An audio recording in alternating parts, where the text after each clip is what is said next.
یہ پاکستان ہے جہاں کل شمائلہ نے اپنے آپ کو مار ڈالا تھا اور آج وسیع حسن کی بیوی کہتی ہے کہ وہ خود کو مار ڈالے گی۔ یہاں پہ عورتیں جو ہیں صرف اپنی عزت اور اپنا تحفظ کے لیے جو ہے روڈوں پہ آ کے اپنے آپ کو مار سکتی ہیں۔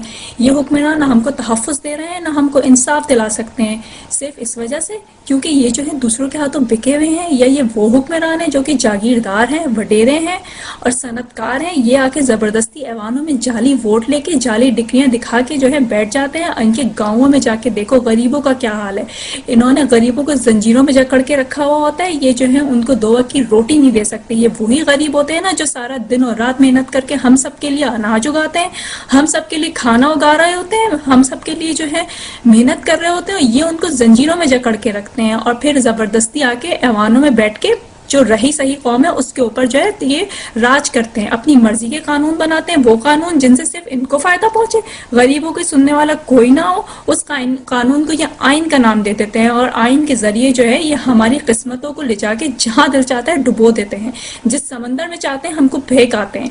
ان لوگوں نے ہمارے لیے نہ کبھی پہلے کچھ کیا نہ آج کچھ کریں گے۔ انہوں نے ہمارے لیے اتنا نہیں چھوڑا کہ ہمارے ملک میں پانی ہو جس سے اناج اگائے جا سکے، یا اتنا ہو کہ ہمارے ملک میں بجلی ہو جس سے کارخانے چل سکے۔ لوگ جو ہے روڈوں پہ آ گئے ہیں، روزگار نہیں ہے، لوگ اپنے آپ کو آگ لگا کے مار ڈالتے ہیں، ان کے اوپر پھر بھی کوئی اثر نہیں ہوتا۔ ان لوگوں نے غریب کو غریب تر کر دیا اور امیر کو امیر تر کر دیا ہے۔ ان لوگوں نے جو ہے غریبوں کا خون چوس چوس کے امیروں کے پیٹ میں ڈالا ہے۔ ان لوگوں نے مہنگائی کو اس مقام پہ پہنچا دیا ہے کہ غریب کو جو ہے ایک وقت کی روٹی کھا لیتا ہے تو اس کو یہ نہیں پتا ہوتا کہ وہ خود یا اپنے بچے کو دوسرے وقت کی روٹی کھلا پائے گا یا نہیں کھلا پائے گا۔ ان لوگوں نے جو ہے آٹے کی اور چینی کی ان سب چیزوں کی ملوں پہ قبضہ کیا ہوا ہے۔ یہ تو ذخیرہ اندوز ہیں جن کے اوپر خدا نے لعنت بھیجی ہے قرآن کے اندر، اور یہ جو ہے ان کے اوپر قبضہ کر کے بیٹھ گئے اور اپنی من مانی سے جب دل چاہتا ہے ذخیرہ اندوزی کر کے ان کی قیمتوں کا آسمان پہ پہنچا دیتے ہیں، اور ہم لوگوں کو اس حال میں لا کھڑا کرتے ہیں جہاں پہ ہمیں لمبی لمبی قطاروں میں کھڑے ہو کے جو ہے 2 وقت کی روٹی کے لیے آٹا مانگنا پڑتا ہے۔ ان سے ہمیں بھکاری بنا کے رکھ دیا۔ ہم جو ہے اپنے ملک میں بھی بھیک مانگتے ہیں اور اپنے ملک سے باہر جا کے بھی بھیک مانگتے ہیں، صرف ان لوگوں کی وجہ سے ایسا ہے۔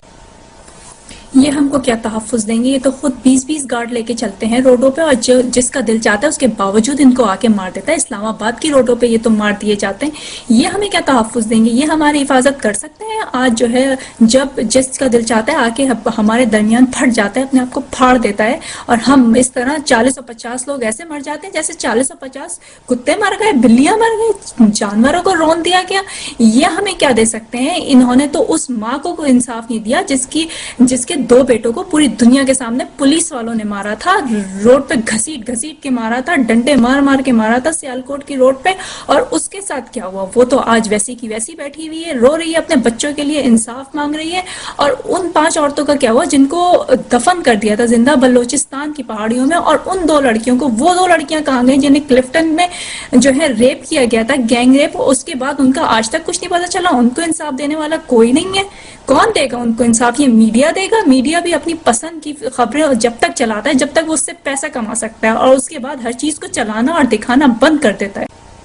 یہ لوگ تو وہ لوگ ہیں جو اپنے منہ سے اپنے آپ کو غنڈہ اور بدماش کہتے ہیں اور غنڈہ گر تنظیموں کا اپنے آپ کو سربراہ بولتے ہیں۔ انہوں نے تو پوری قوم کو جو ہے تقسیم کر کے رکھ دیا۔ انہوں نے پوری قوم کو شیعہ بنا دیا، سنی بنا دیا، پٹھان بنا دیا، مہاجر بنا دیا، بلوچی بنا دیا، سندھی بنا دیا۔ نہیں بنا سکے تو پاکستانی نہیں بنا سکے۔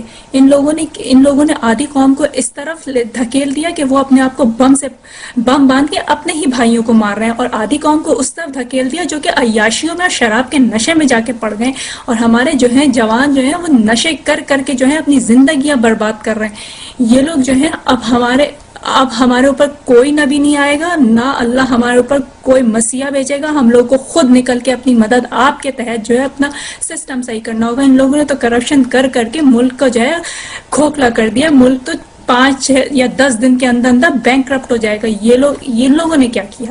ان لوگوں نے تو ملک کو اوپر سے لے کے نیچے تک بیچ دیا، ملک کی سرحدیں بیچ دی، ملک کی جو ہے ہوائی اڈے بیچ دیے، فوجیوں کی ایئر بیسز کے اوپر دوسرے فوجی آ کے بیٹھے ہوئے ہیں، پاکستان نے ہم کو کیا کچھ نہیں دیا، خیبر سے لے کے کراچی تک کیا نہیں ہے ہمارے پاس، پہاڑ ہیں، سمندر ہیں، سونے کی کانیں ہیں، کوئلے کے خزانے ہیں، ہر چیز موجود ہے، پھر بھی ہم بھکاریوں کی طرح دوسرے ملکوں میں جا کے بھیک مانگتے ہیں اپنے لیے۔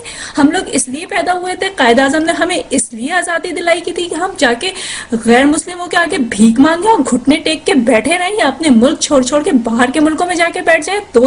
دو اور چار پیسے کمانے کے لیے ہمیں اپنا ملک چھوڑنا پڑتا ہے، جہاں ان ملکوں میں جہاں پہ کوئی ہمیں عزت کی نگاہ سے نہیں دیکھتا۔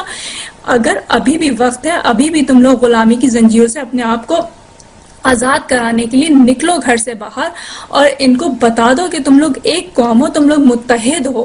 ہم بہنوں کی عزت بچانے کے لیے اگر تم لوگ اب باہر نہیں آؤ گے تو پھر ہماری عزتیں بچانے والا کوئی نہیں بچا، کیونکہ ان لوگوں کے ہاتھوں سے ہر چیز نکل چکی ہے، ان لوگوں نے ہر چیز کھو دی ہے۔ 20 مارچ کو تم لوگوں کو گھر سے باہر نکلنا پڑے گا، مزار قائد پہ ظہر کی نماز کے بعد جمع ہونا پڑے گا۔ ہم لوگوں کو تحفظ دینے کے لیے تم لوگوں کو بتانا ہوگا کہ تم لوگ سب ایک ہو اور متحد ہو۔ اگر تم لوگ ابھی نہیں کر سکو گے تو پھر کبھی نہیں کرو گے۔ میں تم لوگ کو خدا اور رسول کا واسطہ دیتی ہوں، میں تم لوگ کو اس قرآن کا واسطہ دیتی ہوں کہ تم لوگ کو گھر سے باہر آنا ہوگا، ہماری مدد کرنے کے لیے ہر حال میں تم کو نکلنا ہوگا 20 مارچ کو مزار قائد پہ۔